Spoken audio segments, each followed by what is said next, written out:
বুঝছি না কি হয়ে গেল।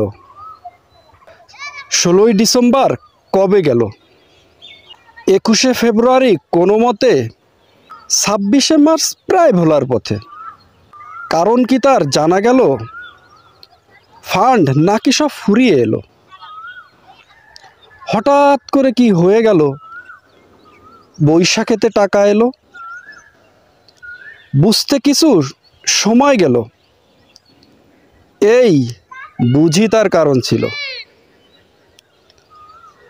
মুসলিম দেশ তাই কিভাবে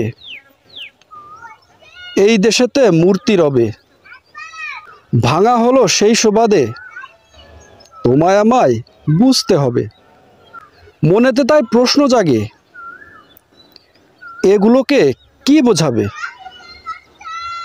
বুঝতে কি আর বাকি থাকে, তোমরাও সেই আগের পথে।